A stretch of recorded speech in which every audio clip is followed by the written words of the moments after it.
Para el otro año vamos a cambiar un poquito, ¿verdad? La dinámica, un poquito más temprano. Hemos ido avanzando porque el culto antes era a las 11 de la noche, ya ahora es a las 10, a las 11 de la mañana. Bueno, avanzamos mucho, ¿verdad? De las 11 de la noche a las 10 de la mañana ya es bastante. Ahora ya es a las 10 de la mañana, esperemos el otro año va a ser mejor. Vamos a ir avanzando. Queremos tener el culto de resurrección más temprano y quedarnos a comer aquí, a desayunar y tener aquí un convivio. Pero bueno, poco a poco. Y hermanos, muy importante, dos cosas importantes que no debemos de olvidar. Es la predicación de la palabra y la otra importante es la oración. Son dos cosas, si queremos que una iglesia crezca, deben de tener esas dos cosas como fundamento. Dijo el apóstol Pedro, y si nosotros persistiremos en la predicación de la palabra y la oración. Son las dos cosas que la iglesia, hermano, debe persistir si quiere crecer. Son las dos cosas importantes. Y hermanos, este sábado vamos a tener nuestra media verdad de oración, la tenemos cada trimestre, este sábado a las 7 de la noche. La verdad es que se nos pasa muy rápido el tiempo. Los que han venido a la reunión de oración, a la verdad de oración, parece que fueran como 30 minutos.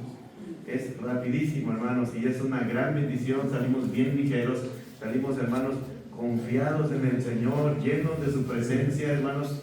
Y el hermano que está aquí sabe, ¿verdad? Nuestro hermano que nos visita sabe la importancia de la oración. El hermano siempre trae una libretita donde está anotando todas las peticiones. Igual al final acérquese a él. Tiene una petición especial, acérquese a él, ¿verdad? El Señor siempre es bueno, hermanos. Entonces, no voy a faltar, hermanos, este sábado a las 7 de la noche para que tengamos nuestra media verdad de oración. Y hermanos, hoy es un día muy importante. Todos los días son importantes, pero hoy es un día de victoria, porque es el día en que nuestro Señor Jesucristo se levantó de la tumba, como escuchábamos el canto de nuestro hermano. Hermanos, la Biblia nos enseña que si Cristo no resucitó, dice que vana es nuestra fe. Hermanos, de todas las religiones que existen en este mundo, el único fundador del cristianismo que se ha levantado de la tumba ha sido Cristo. Buda sigue todavía muerto, Mahoma todavía hacen sus peregrinaciones todos los años a la Meca a ver la tumba, pero la tumba de Jesucristo está en Jerusalén y está vacía. Es el único. Es lo que nos hace diferentes a todas las religiones, que nuestro Cristo, hermanos, está vivo, se levantó, porque era imposible, dice la palabra, que la muerte pudiera retenerlo, porque Él es Dios. Es la gran diferencia, hermanos, y usted tiene un Dios vivo. Usted tiene un Dios vivo. Usted ha creído en un Cristo vivo, en un Cristo que está en una cruz, allí colgado en una pared. No, es un Cristo que está vivo. Dice la palabra aquí que vivo por los siglos de los siglos. El que estuve muerto, pero aquí que vivo por los siglos de los siglos. Es el Cristo que creemos. Y cuando cantamos las alabanzas, hermano, usted puede sentir la presencia del Señor, ¿verdad? Porque Él ha dicho que donde estén dos o tres, ahí estoy, en medio de ellos, y el Espíritu de Dios está aquí. Usted siente la presencia de Dios cuando canta de todo corazón al Señor. Y hermanos, hoy vamos a hablar acerca de la muerte de nuestro Señor Jesucristo y acerca de su resurrección. Y el tema se llama Autopsia Bíblica de la muerte de Jesús. Y vamos a ir a Salmos capítulo 22.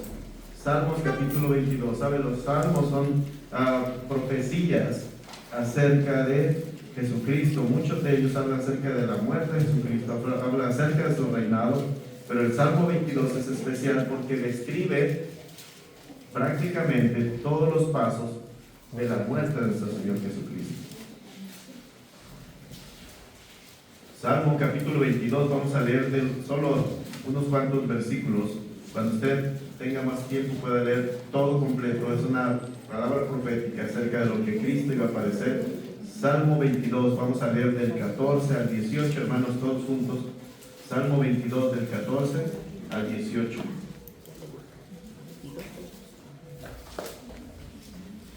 Es más, hermanos, vamos a leerlo del 1 al 18, ¿verdad? ¿Para qué vamos a estar ahí ahorrando, ¿verdad? Escatimar. No vamos a escatimar. Si no leyó su Biblia en esta semana, tiene la oportunidad de hacerlo. Salmo 22 del 1 al 18. Yo empiezo en el 1, hermanos, ustedes en el 2 y al final nos unimos en el 18, porque todo habla acerca de lo que pasó en el último momento en la cruz con Jesús. Mire, voy a iniciar. Yo dice: Dios mío, ¿por qué me has desamparado? ¿Por qué estás tan lejos de mi salvación y de las palabras de mi clamor? Dios mío, clamo de día y no respondes, y de noche y no hay para mí reposo. Pero tú eres santo, tú que habitas entre las alabanzas de Israel. En ti esperaron nuestros padres, esperaron y tú los libraste. Clamaron a ti y fueron librados, confiaron en ti y no fueron avergonzados. Mas yo soy gusano y no hombre, oprobio de los hombres y despreciado del pueblo.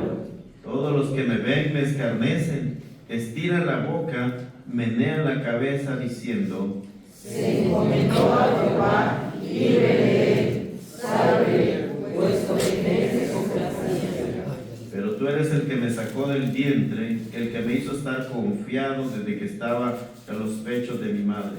Sobre ti fui echado desde antes de nacer, desde el vientre de mi madre, tú eres mi Dios.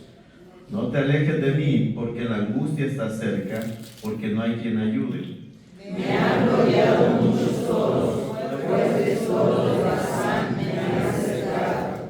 Abrieron sobre mí su boca como león rapaz y rugiente.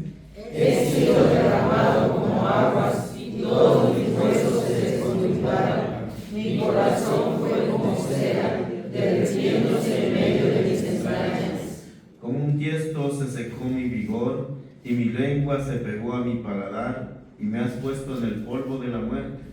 Porque perros me han rodeado, me han cercado cuadrilla de malignos, rodaron mis manos y mis pies. Contar puedo todos mis huesos, entre tanto ellos me miran y me observan. ¿Todos? Repartieron entre sí mis vestidos, y sobre mi ropa echaron suertes. Vamos a orar. Padre Celestial, te doy muchas gracias, Señor, por esta gran bendición, esta gran oportunidad, Señor, que no merezco, de compartir tu evangelio, de compartir tu bendita palabra. Señor, solo es por tu gracia. Soy el menos indigno, Señor. Pero tu gracia, dice el apóstol Pablo, no ha sido en vano. Y Señor, yo apelo a esa gracia, que hoy tú, Señor, puedas hablar a nuestros corazones. Y tu Espíritu precioso, Señor, quien hace toda la obra, pueda hablar a nosotros, Señor. Pueda hacer esa obra que nadie puede hacer, de cambiar las vidas, de cambiar los corazones. Tú sabes, Señor, qué palabra necesita cada alma que está aquí. Padre, da esa palabra el día de hoy. Padre Santo, solo ayúdanos a hacer ese instrumento. Te lo pedimos en el nombre de Jesús. Amén. Amén. Hermanos, desde el principio, muchos han tratado de atacar la doctrina más importante del cristianismo, hermanos, es la doctrina de la resurrección. Es la doctrina más importante. ¿Saben? Los apóstoles predicaron el evangelio, pero dando énfasis siempre a la resurrección. Y eso es a veces que algo hemos olvidado. A veces cuando compartimos el evangelio olvidamos mencionar lo más importante, la resurrección. El apóstol Pedro, cuando predicó su primer sermón, dijo: y vosotros matasteis a Cristo. Dice: a quien Dios resucitó, sueltos los dolores de la muerte. Y el apóstol Pablo decía: y predicamos a Cristo, dice, y a este resucitar. Hermanos, la resurrección es la doctrina más importante del evangelio. Porque, como decíamos, si Cristo no resucitó, dice, vana es nuestra fe, dice el apóstol, y aún estamos en nuestros pecados. Hermanos, es importante, cuando usted comparte el evangelio, la doctrina de la resurrección es muy importante. De hecho, en Romanos 10, del 8 en adelante, dice: y esta es la palabra de fe que predicamos, que si confesamos con nuestra boca que Jesús es el Señor y creyera en su corazón que dice que Dios le levantó de los muertos, será salvo. Si usted no cree que Jesucristo ha sido resucitado, usted no puede ser salvo. Esa es la doctrina más importante, la doctrina de la resurrección. Y hermanos, esta doctrina ha sido muy atacada desde el inicio, hermanos, desde el inicio que Jesucristo se levantó de la tumba, desde el inicio que las mujeres dieron el aviso, desde ese inicio, hermanos, el diablo ha atacado esta doctrina. Y miren, los fariseos usados por Satanás quisieron encubrir, hermanos, este evento tan importante. Vamos a ir a Mateo capítulo 28, versículos 12 al 15. Mateo 28, del 12 al 15.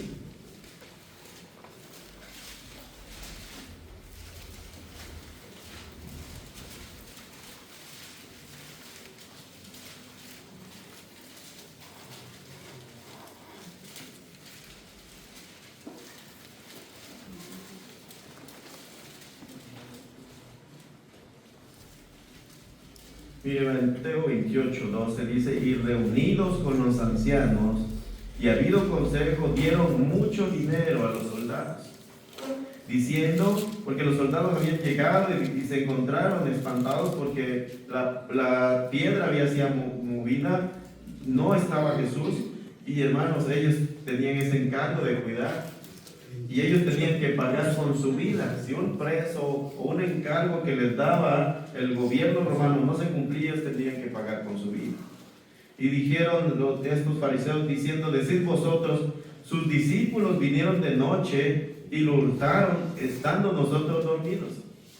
Bueno, iban a quedar un poco mal, ¿verdad? O sea, eran veladores y estaban dormidos, para empezar.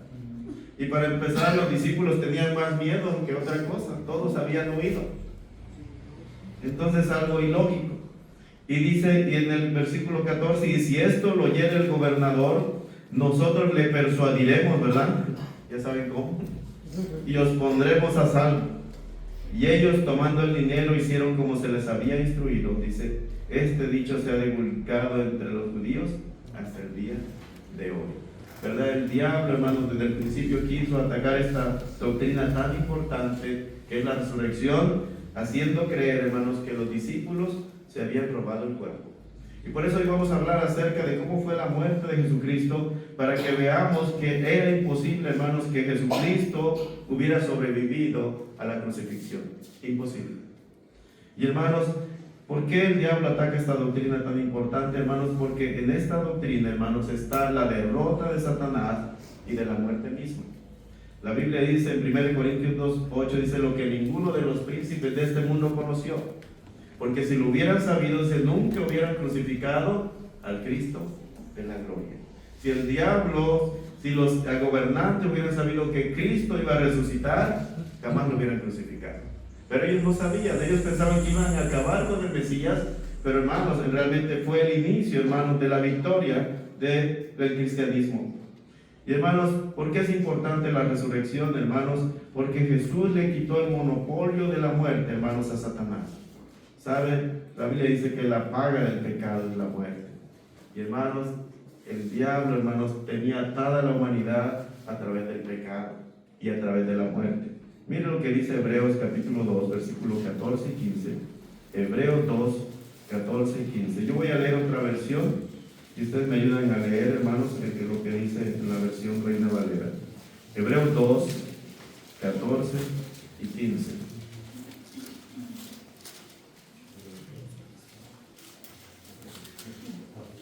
Hebreos 2, 14 y 15. ¿Lo tenemos, hermanos? Vamos a leerlo, a ver qué dice. Así que, por cuanto nosotros participamos de carne y sangre, Él también participó de lo mismo, para destruir por medio de la muerte al que tenía el imperio de la muerte, esto es, al diablo, y librar a todos los que por el temor de la muerte se estaban de toda la vida sujetos a servidumbre.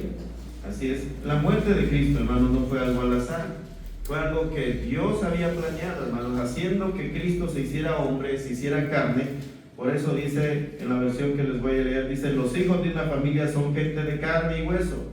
Por eso Jesús se hizo de carne y hueso, dice, igual que ellos, solo así pudo morir. Y con su muerte derrotar al diablo, quien tenía el poder de la muerte. Jesús se hizo carne, hermanos, y vino a morir, como cada uno de nosotros que vamos a pasar por ahí. Pero Él vino a través de la resurrección a quitarle ese poder que tenía Satanás sobre la muerte. Dice que Él tenía el imperio, Él tenía el monopolio de la muerte, hermanos, pero Jesús se lo quitó cuando resucitó. Dice en el versículo 15 de esta versión, palabra de Dios para todos, dice, Jesús se hizo hombre para liberar a los hombres, quienes habían estado esclavizados toda la vida por temor a la muerte. Hermanos, ¿saben? Una cosa que le tiene miedo el hombre, sobre todo el hombre sin Cristo, es el miedo a morir. Usted puede decir, o uno puede decir, no, yo no le tengo miedo a nada, ni a la muerte, pero una vez está ahogando en el mar, como a mí me pasó, créeme que allí siente uno temor. Cuando vas volando, ¿verdad? En un avión transatlántico a 10 kilómetros de altura y empiezan las turbulencias, todos tienen miedo. Ahí no hay valientes, no hay ateos. A alguien se encomiendan, pero a alguien. El hombre tiene miedo a la muerte. O si yo les preguntara hoy, hermano, ¿quiere morir hoy? ¿Cuántos contestarían que sí? Nadie quiere morir. Nadie quiere morir. Y miren lo que dice Eclesiastés capítulo 8, versículo 8. Acompáñenme. Eclesiastés 8:8.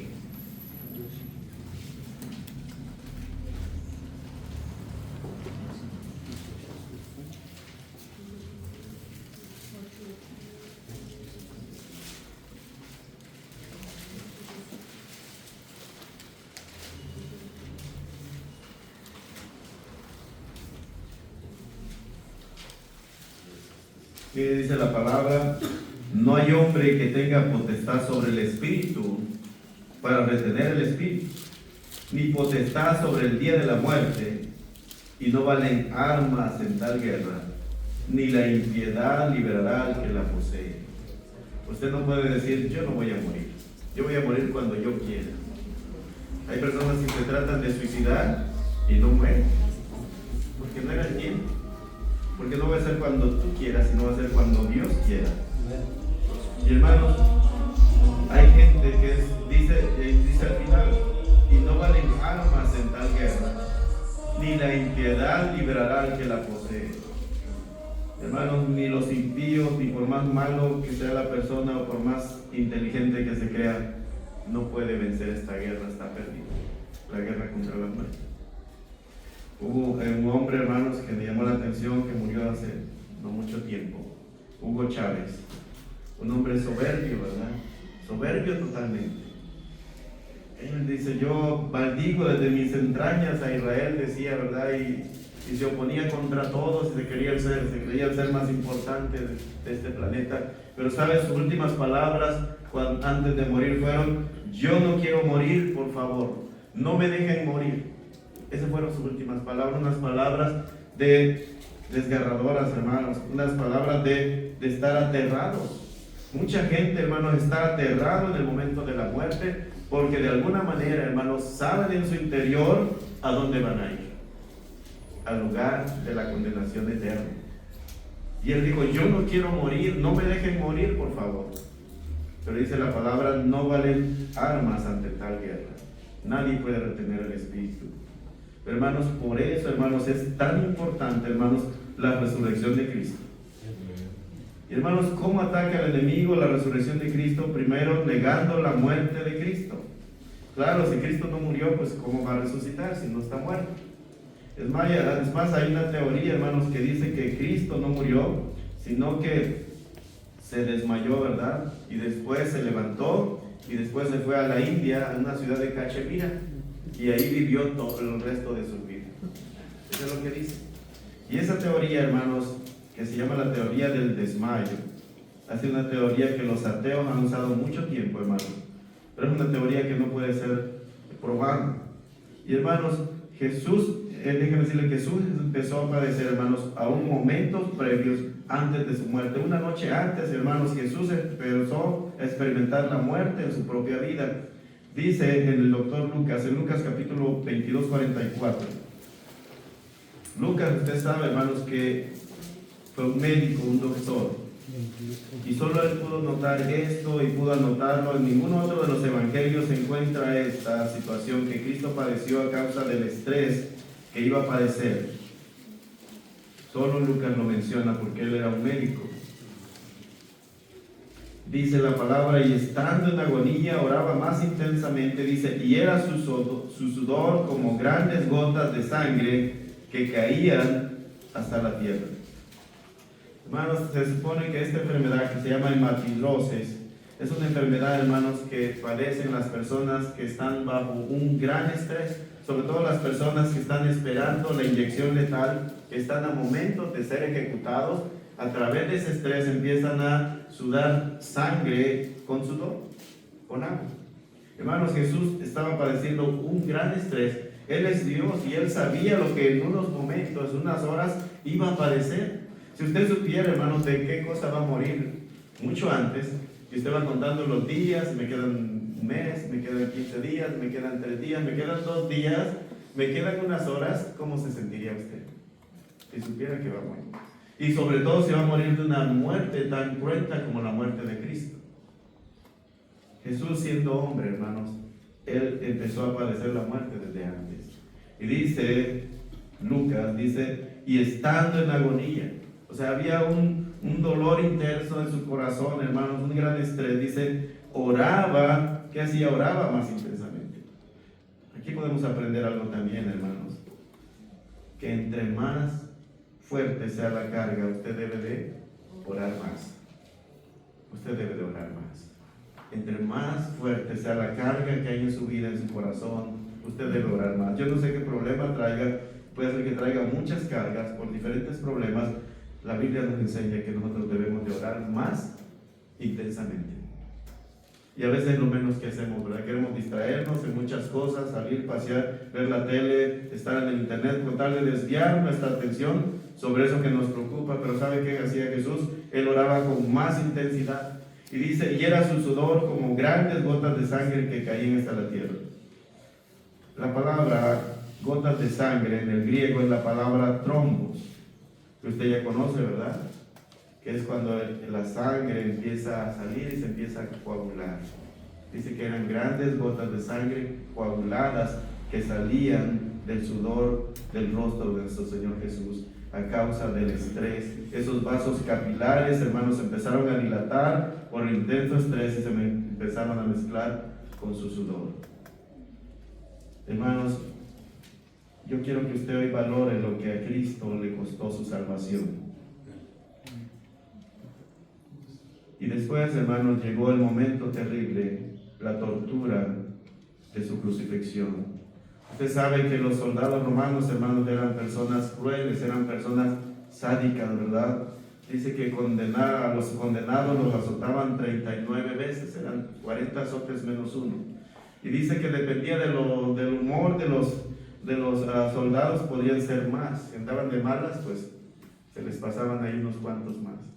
Y esos látigos, hermanos, que hacía se llamaba flagellum, así se llamaba en latín, flagellum, y estaban de cuerdas, hermanos, de piel trenzadas, ¿verdad? Esas cuerdas de piel trenzadas, y habían bolas también, hermanos, de acero ahí entre esas trenzas, y le agregaban también, hermanos, huesos, ¿verdad?, en forma de púas, para que cuando esos látigos golpeaban el cuerpo, las bolas de acero, ¿verdad?, generaban grandes moretones que a través del tiempo se iban reventando.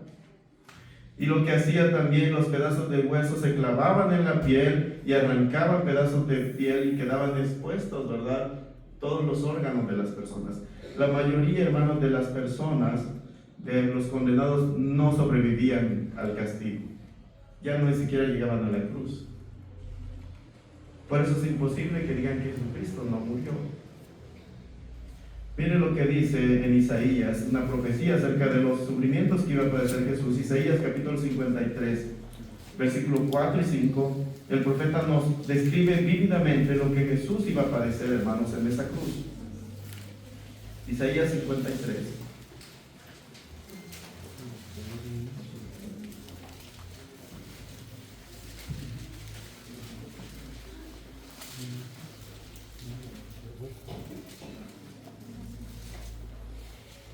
Isaías 53, versículo 4, leemos todos juntos, dice: ciertamente llevó nuestras enfermedades y sufrió nuestros dolores, y nosotros le tuvimos por azotado, por herido de Dios y abatido. Mas él herido fue por nuestras rebeliones, molido por nuestros pecados. El castigo de nuestra paz fue sobre él, y por su llaga fuimos nosotros curados. Mire, aquí nos habla acerca de los padecimientos de Jesús. Dice: ciertamente llevó nuestras enfermedades y sufrió nuestros dolores, y nosotros le tuvimos por azotado. Jesús fue azotado. ¿Por quién? Por nuestras rebeliones. Esos azotes, hermanos, ¿sabe quién los merecía? Usted y yo. Pero hay una palabra que utiliza el profeta aquí en el versículo 5, dice, mas el herido fue por nuestras rebeliones, pero después dice, molido por nuestros pecados.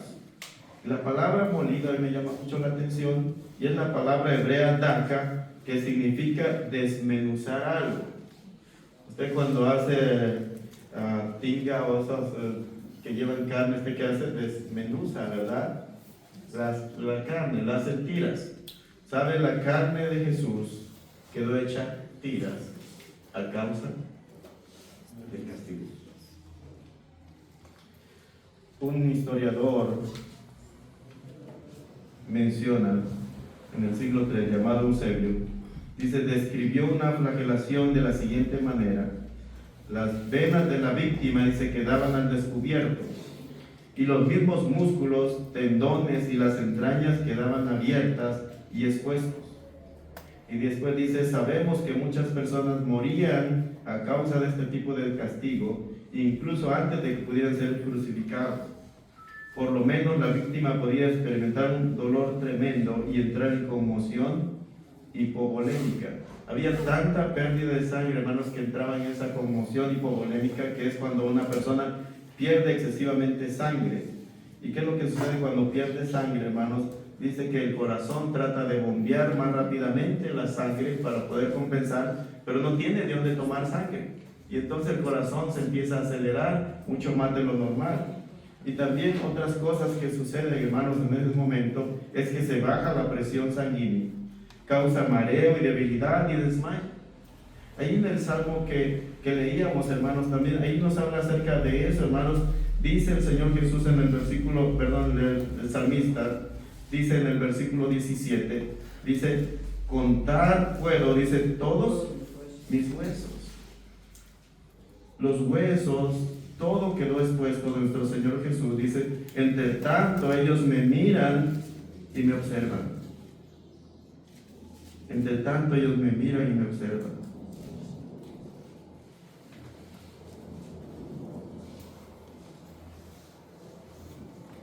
Y hermanos, Jesús estaba tan débil que él ni siquiera pudo cargar su cruz.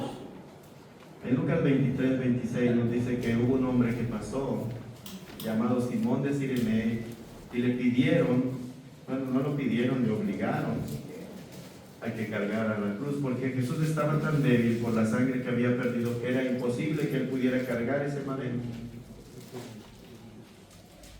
Y otra cosa, hermanos, que sucede por la pérdida de fluidos es que la persona empieza a tener una sed intensa, porque trata de tomar agua para poder recuperar la sangre. ¿Sabes lo que Jesús sentía? Mire, ahí vamos a ver en Juan capítulo 19, 28. Juan 19, 28.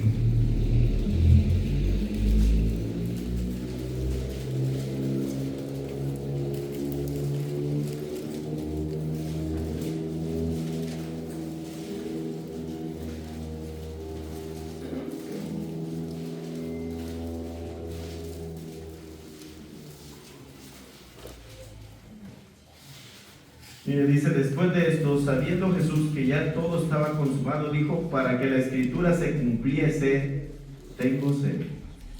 ¿Cuál escritura debía de completarse, hermano, de cumplirse? La escritura que acabamos de leer en Salmo 22.15. Salmo 22.15 dice, como un tiesto seco, o sea, como una rama seca, se secó mi vigor, no había fuerza en el Señor. Y dice, y mi lengua se pegó a mi paladar. Jesús, a causa de la pérdida de sangre, tenía tanta sed, y por eso él dijo, tengo sed. Y después dice, y me has puesto en el polvo de la muerte. Y eso, hermanos, no es lo más cruel. Lo más cruel sigue después, cuando Jesús fue llevado a ese lugar que le llaman el Gólgota o de la calavera para ser crucificado. Y en el salmo que leímos en el versículo 16, el Salmo 22, 16 dice, porque perros me han rodeado, me han cercado cuadrilla de malignos, y después dice, horadaron mis manos y mis pies, o sea, clavaron, dice, mis manos y mis pies. ¿Cómo lo hacían los romanos? A veces pensamos que la cruz ya estaba lista, ¿verdad? Y nomás la levantaron como lo hacen, ¿verdad? En estos días representando. Pero no, la cruz se componía en dos partes. Un horizontal, un madero horizontal que le llamaban patíbulo. Ese patíbulo lo ponían en el suelo, en el polvo, y ahí acostaban a la persona, mientras la otra parte, la vertical, ya estaba ahí clavada, ¿verdad? Enterrada, esperándola a la persona. Entonces acostaron al Señor Jesús y con unos clavos de más o menos de 15 a 17 centímetros, más o menos como así, más o menos. Entonces lo clavaron 2.5 centímetros después de la mano, aquí por la muñeca. Y aquí hay unos nervios, hermanos, que son muy sensibles. No sé si ustedes se han pegado de repente con el codo. ¿Y cómo sienten cuando se da así contra algo duro, verdad? Siente como corriente que le pasa aquí, ¿verdad? Y siente un dolor tremendo. Hermanos, esto multiplicado por miles de veces fue lo que sintió el Señor Jesús cuando sus nervios fueron deshechos por esos clavos, cuando fue atravesado en ese madero.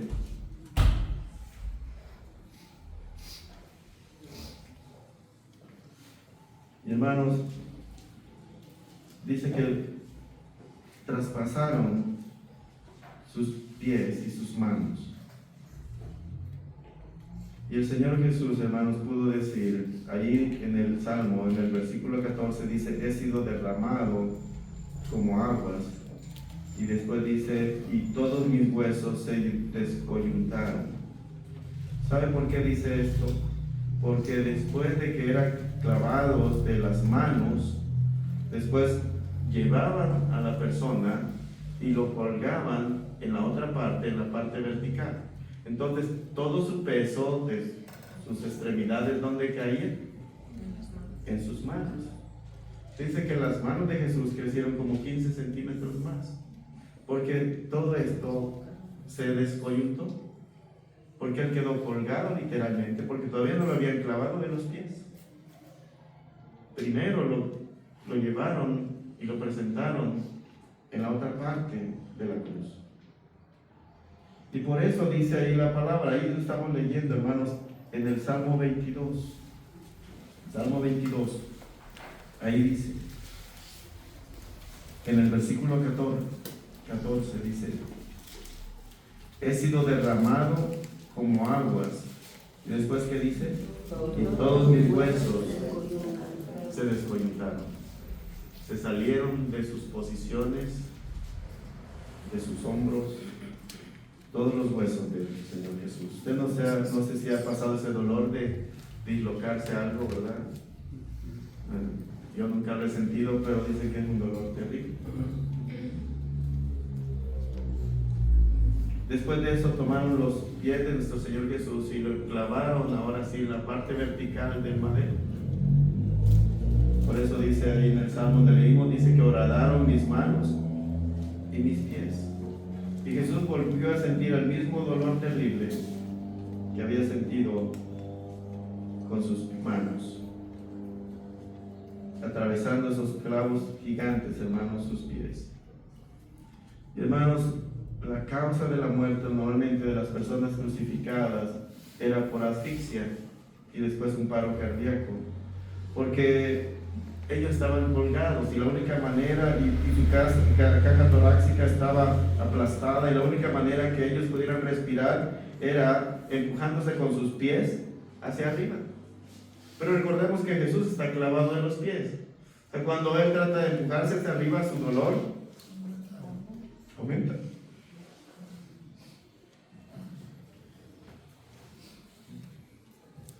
Y sabe, hermanos, en este momento sus corazones empiezan a fallar,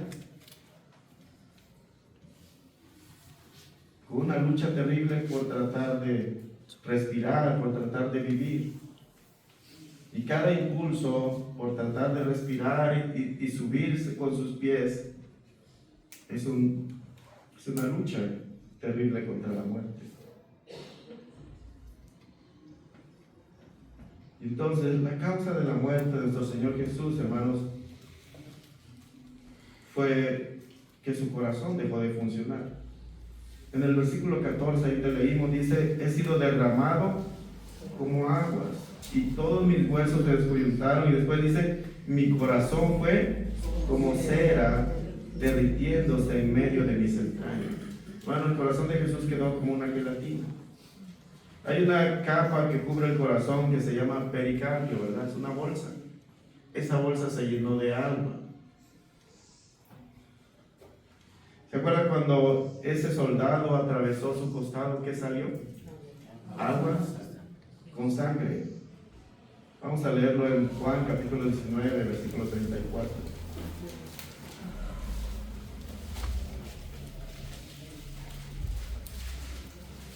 Por eso dice el salmista, dice, he sido derramado como aguas.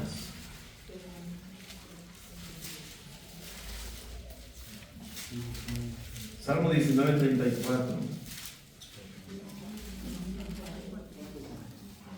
Perdón, Juan 19, 34. Juan 19, 34.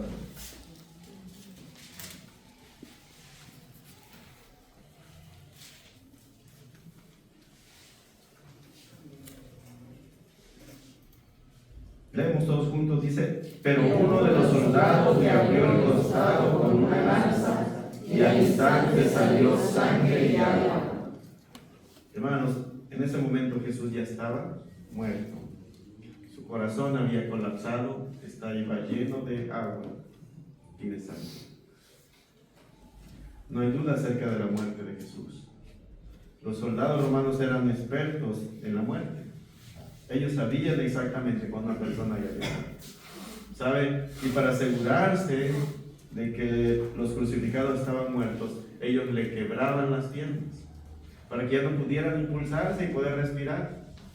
Y ahí en el versículo atrás, versículo 32 y 33 dice, vinieron pues los soldados y quebraron las piernas al primero, asimismo al otro que había sido crucificado con él. Mas cuando llegaron a Jesús, como le vieron ya muerto, dice, no le quebraron las piernas. Y era una profecía que se tenía que cumplir, dice que ningún hueso suyo, dice, fue quebrado. ¿Hay dudas de la muerte de Jesús? No hay dudas. Y para que una persona pueda resucitar, primero tiene que asegurarse que está bien muerto. Todas las evidencias forenses indican que Jesús murió. Alguien que piense lo contrario, ¿cómo puede Jesús salir caminando con los clavos, con su costado traspasado, sangrando? Era imposible.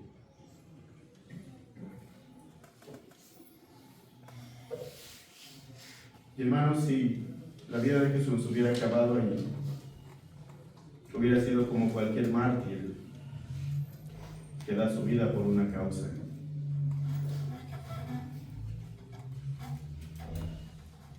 Pero no acabó.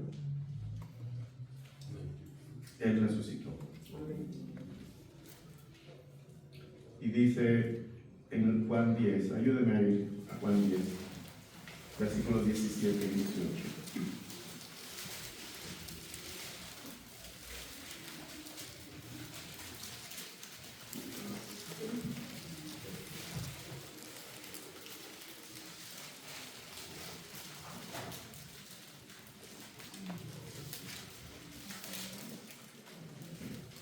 Jesús ya lo había dicho, que él iba a morir, pero también que iba a volver a vivir.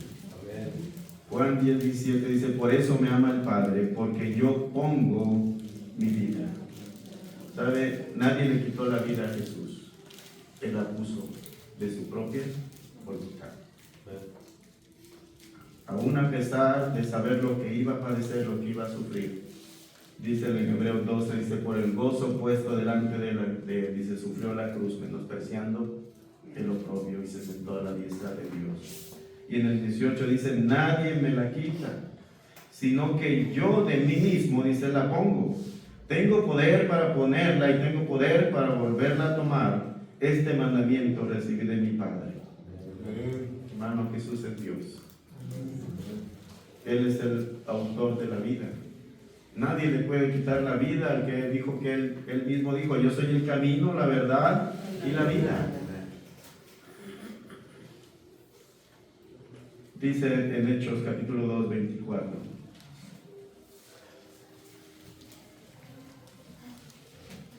Hechos 2, 24. Dice, al cual Dios levantó, sueltos los dolores de la muerte, dice, por cuanto era imposible, escucha esa palabra, dice, era imposible que fuese retenido por ella.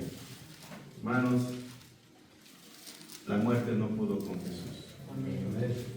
La muerte no pudo con Jesús. Era imposible que la muerte pudiera detener a Jesús en la tumba.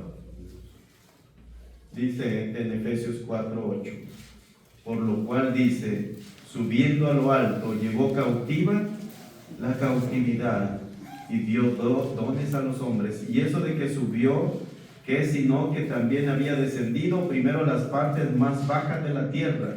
El que descendió es el mismo que también subió por encima de todos los cielos para llenarlo todo. Jesús bajó, pero dice también que subió. Y llevó cautiva la cautividad, llevó cautiva la muerte. ¿Y sabe para qué, hermanos? Para que Jesús tenga el señorío sobre los muertos y sobre los vivos. Ahí en Romanos 14:9. Romanos 14:9.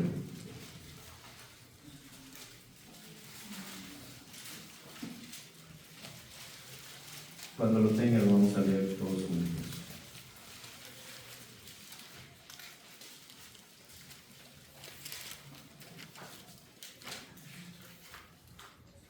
Romanos 14:9.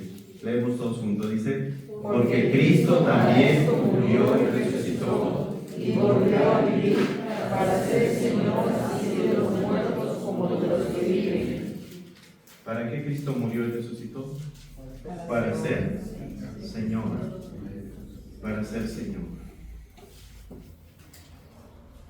Dice en Filipenses 2:11 que dice que Él es Señor en el cielo, de los que están en el cielo, en la tierra y debajo de la tierra. Dice, toda lengua confiese que Jesús es el Señor, para gloria de Dios Padre.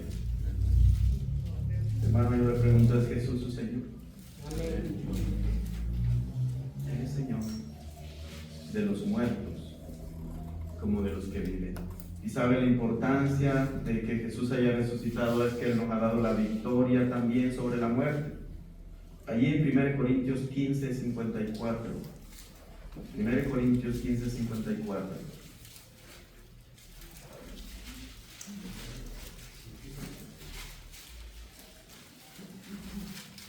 Hermanos, esta es nuestra esperanza, que así como Cristo resucitó, nosotros también vamos a resucitar con Él. Es la esperanza del cristiano, no hay otra esperanza más grande que esa.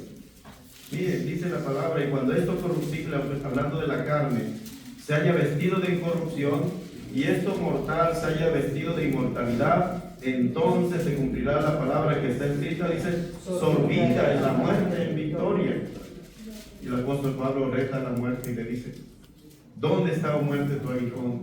¿Dónde, oh sepulcro, tu victoria? Ya que el aguijón de la muerte es el pecado y el poder del pecado la ley. Pero después dice en el versículo 57, mas gracias sean dadas a Dios que nos da la victoria por medio de nuestro Señor Jesucristo. Hermanos, tenemos victoria sobre la muerte a través de nuestro Señor Jesucristo. La muerte, hermanos, tampoco puede con nosotros. La victoria de Cristo, hermanos, ha sido aplicada a nuestras vidas. Y como decía nuestra hermana Silvia, tuve la bendición de que me invitaran a un funeral, ¿verdad? Y hermanos, la esposa del hermano que había fallecido tenía una paz en su corazón. Y hermanos, esa paz solo la puede dar Jesús. Esa paz solo la puede dar saber de que nosotros vamos a resucitar con Cristo. Es la única paz que nosotros podemos tener. Busque por favor en 1 Corintios capítulo 15, versículo 16. 1 Corintios 15, 16.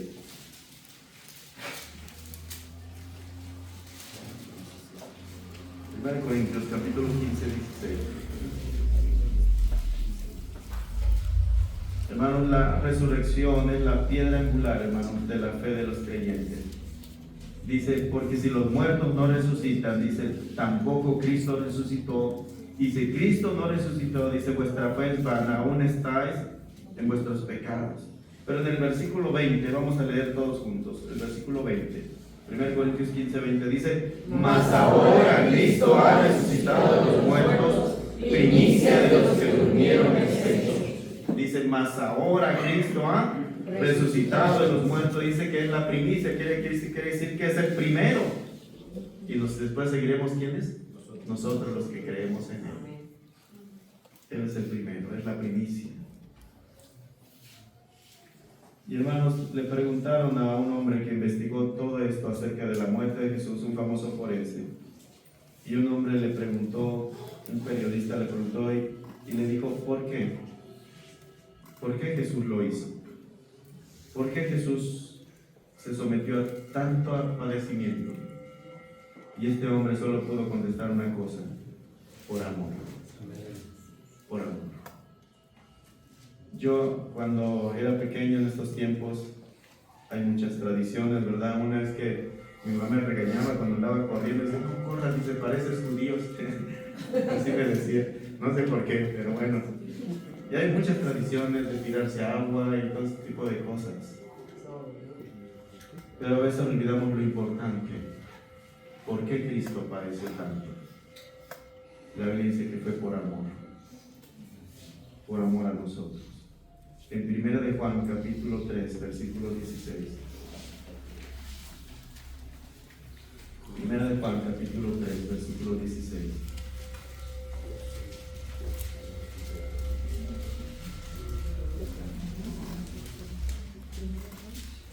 Si usted quiere conocer el amor, tiene que conocer a Jesús, ¿eh? Y lo que Él hizo por usted. Mire, dice el apóstol Juan, en esto hemos conocido el amor, en que Él puso su vida por nosotros. Mucha gente anda buscando el amor por todos lados. Busca afecto en las relaciones humanas. Trata de llenar ese vacío que hay en su corazón, esa falta de amor. Pero hermano, ¿sabes cuándo conocemos el verdadero amor? Cuando conocemos lo que hizo Cristo por nosotros. Dice, en esto hemos conocido el amor, en que Él puso su vida por nosotros.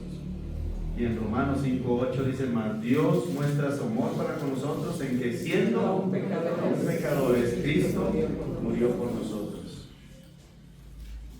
Hermanos, el mayor amor es que alguien ponga su vida por ti. Dice, tal vez alguno puede dar su vida por el bueno, pero no por el malo. ¿Tú darías tu vida por tu enemigo? ¿Por alguien que te odia? ¿Por alguien que te rechaza? ¿Lo dejas que se muera? Dice la palabra que aún estando en la condición de pecadores, Cristo murió por nosotros. Cuando tú entiendes el gran amor de Dios y el sacrificio que Él hizo por ti, sin esperar nada de ti, porque nosotros éramos blasfemos de Dios. No queríamos saber nada de Dios y aún a pesar de eso, el Señor decidió morir por todos nosotros.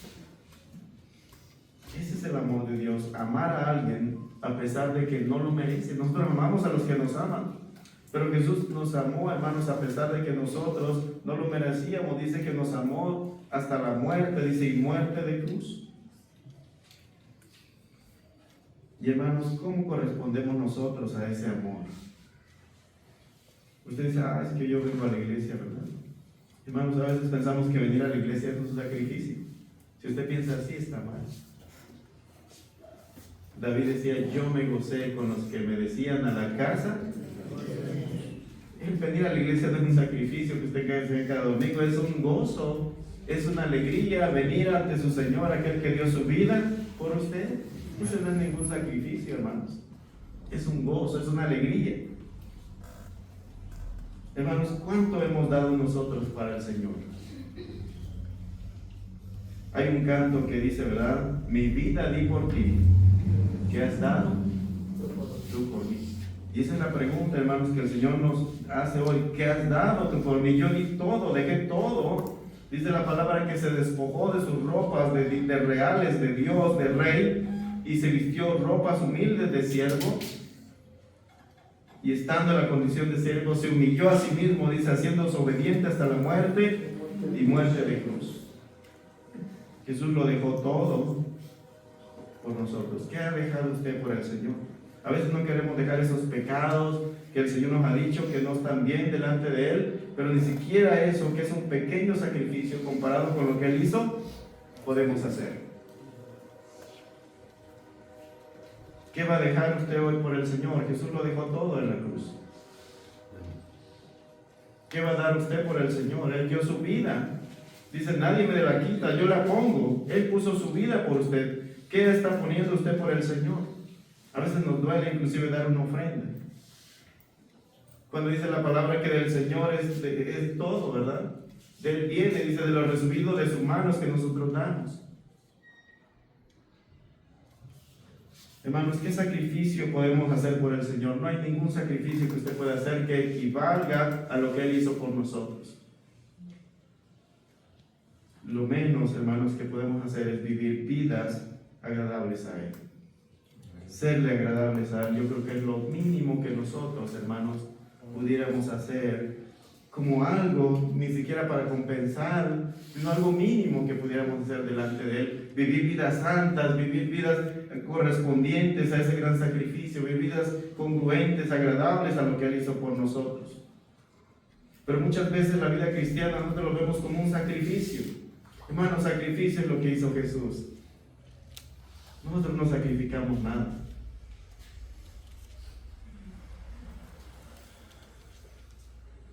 Tenemos esta gran bendición. ¿Qué necesita una persona para ir al cielo? ¿Qué necesita una persona para estar con el Señor? Jesús lo dijo, ¿verdad? En Juan 11:25 le dijo a la Marta, yo soy la resurrección y la vida. El que cree en mí, dice, aunque esté muerto, vivirá. Lo único que usted necesita, no necesita ir a sacrificarse, golpearse, como mucha gente lo hace en estos días. No necesita hacer nada de eso. Jesús ya murió, Jesús se sacrificó por usted. Usted lo único que necesita es creer, es poner toda su confianza en aquel que entregó su vida por usted. Y Jesús le dijo, le respondió en el versículo 26, y todo aquel que vive y dice y cree en mí, no morirá eternamente. Le dice, ¿crees esto? Marta le dijo, Señor, yo creo que tú eres el Cristo, el Hijo del Dios viviente que ha venido a este mundo.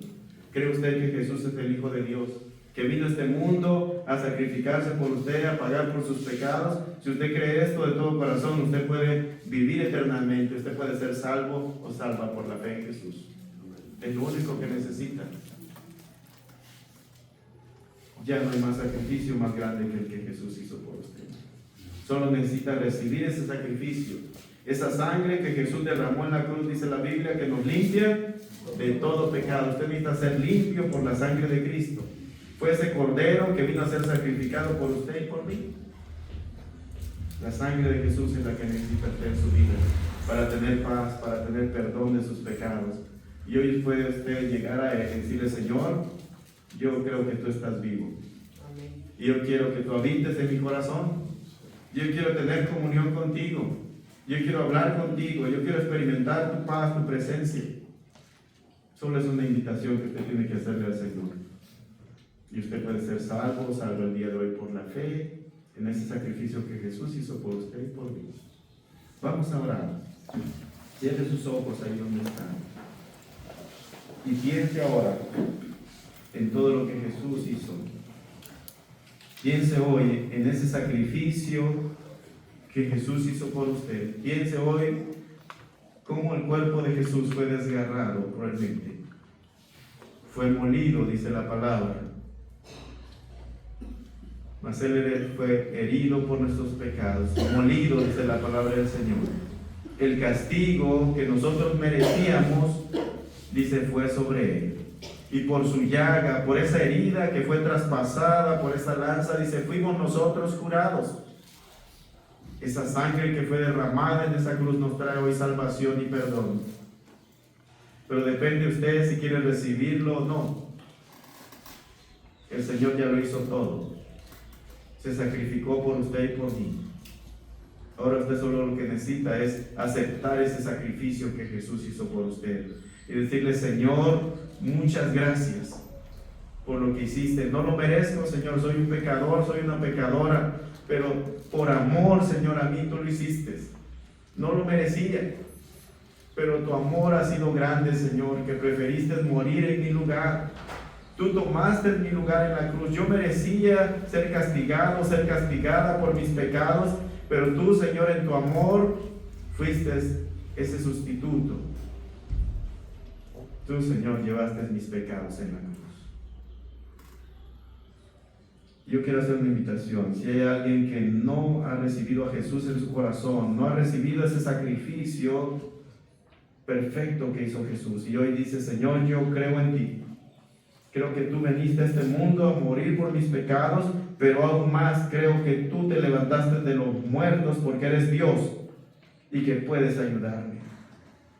Yo quiero creer en ti, Señor. Yo quiero que tú seas hoy mi Salvador. ¿Habrá alguien que quiera tomar esta decisión en esta mañana, ser valiente? Jesús fue valiente y Él se entregó públicamente en la cruz. Usted puede decir: Señor, yo quiero recibirte en mi corazón.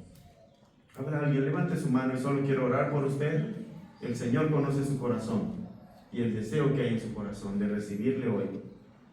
Si nunca lo ha hecho y quiere estar seguro y segura de su salvación, que si hoy muere en este preciso momento, está 100% seguro, segura que va a ir al cielo por la fe en Jesús. Jesús dijo: de cierto os digo, el que cree en mí tiene vida eterna. Y usted quiere tener vida eterna hoy, solo necesita creer en Jesús. ¿Habrá alguien que quiera hoy recibir a Jesús en su corazón? Yo voy a orar por usted nomás. Levante su mano ahí donde está. Gracias a Dios. Alguien más dice: Señor Jesús, yo quiero recibirte en mi corazón. Has estado fuera mucho tiempo de mi vida, pero hoy quiero que estés dentro de mí. Quiero que estés en mi vida y mi corazón el día de hoy. Alguien más que le diga: Señor, yo quiero estar contigo cuando muera. Yo creo en ti. Yo quiero hacer otra invitación, hermano, hermana. ¿Qué ha hecho usted por Jesús? Ya escuchamos lo que hizo Jesús por usted, pero yo le pregunto: ¿qué ha hecho usted por Jesús? ¿Lo ha honrado en su vida? ¿Ha sido agradecido con Él? ¿Qué cosas quiere Jesús que usted deje por amor a Él y que usted no ha podido dejar? Es algo pequeño comparado con el sacrificio que lo que el Señor ha hecho por nosotros. No es nada. Pero muchas veces amamos más eso que a Jesús. Dice la palabra: nosotros le amamos porque Él nos amó primero.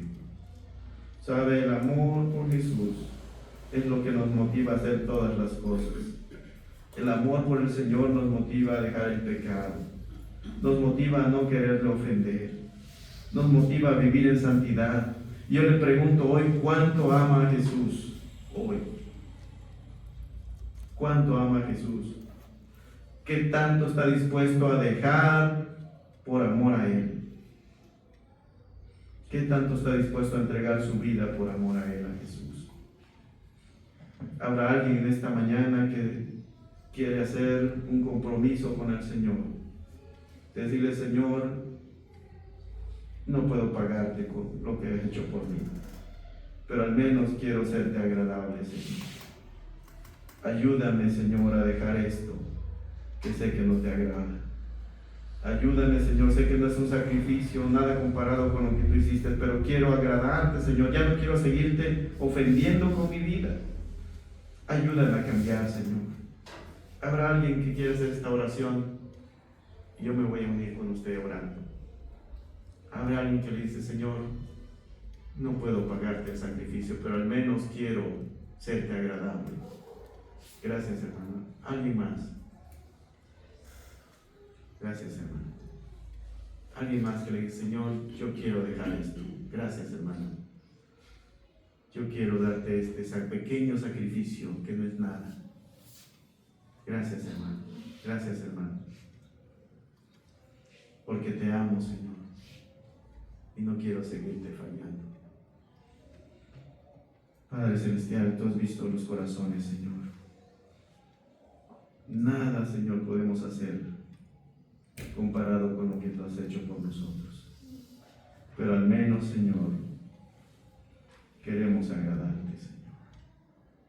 Queremos entregar delante de ti, Señor, a tus pies, esto que sabemos que no te agrada, Señor, para que tú lo tomes, Señor, y te glorifiques en nuestra vida. Quiero vivir una vida santa, Señor. Quiero ser un instrumento tuyo, Señor. Cámbiame, Señor. Transfórmame, Padre Santo. Aplica sobre mi vida, Señor, esa sangre preciosa para ser limpio hoy por la fe. En el nombre de Jesús, hoy salgo limpio por esa sangre derramada en la cruz. En el nombre de Jesús, tu Espíritu Santo, Señor, llena mi vida el día de hoy. En el nombre de Jesús, Señor, tu presencia, Señor, está en mi vida. Y Padre, gracias, Señor, por ese gran sacrificio que hoy recordamos. Y Señor, que tenemos la victoria. Como dice la palabra, que nos das la victoria y que vamos de triunfo en triunfo en Cristo Jesús, Señor nuestro. Gracias, Padre, en el nombre de Jesús. Amén. Dios les bendiga, hermanos.